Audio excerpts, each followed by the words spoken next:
Hello everyone, today I am going to demonstrate how to check the cloud point of a given sample.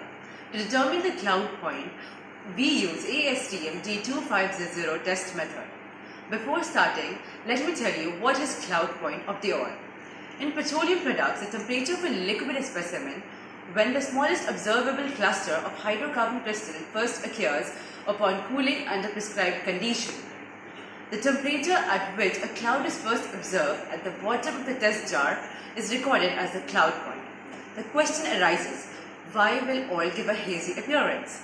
Since oil is a mixture of hydrocarbon, it has a wax content in it.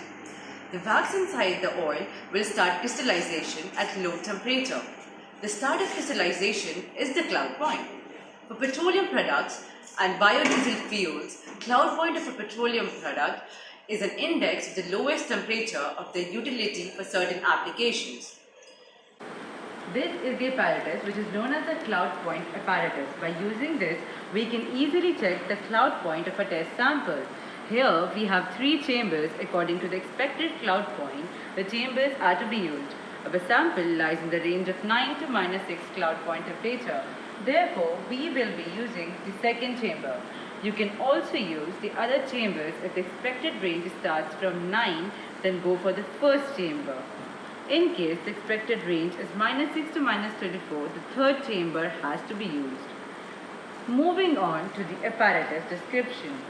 We have the test jar which is marked with a line, a cork with the thermometer inserted, a jacket metal or glass cylindrical flat bottom. It shall be supported free of vibration and firmly in a vertical position in the cooling bath so that not more than 25 mm projects out of the cooling medium. A gasket ring, its purpose is to prevent the test jar from touching the jacket. To the expected cloud point, the chambers are to be used. Our sample lies in the range of 9 to -6 cloud point temperature. Therefore, we'll be using the second chamber.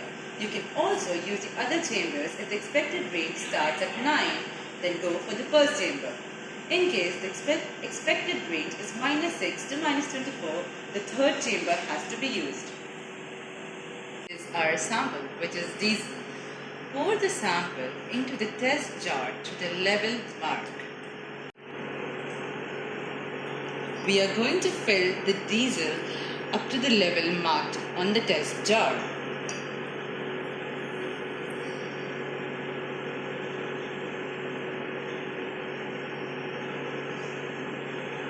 Moving on to the apparatus description, we have the test jar which is marked with a line, a cork with the thermometer inserted to fit the test jar for the test thermometer, a jacket metal or glass cylindrical flat bottom. It shall be firmly in a vertical position in the cooling bath, which is ethylene glycol to maintain uniform temperature.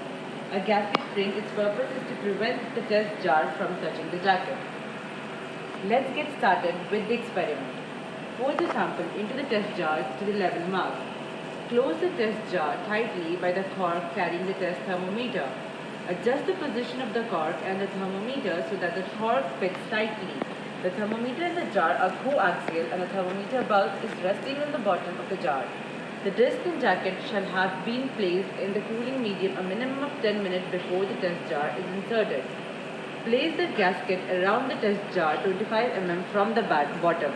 Insert the test jar in the jacket.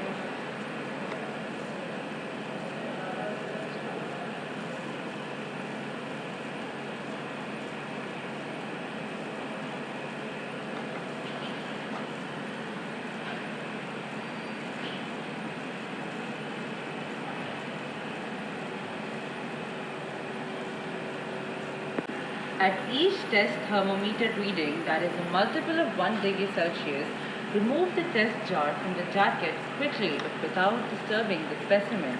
Inspect for cloud and replace in the jacket. The complete operation shall require not more than 3 seconds.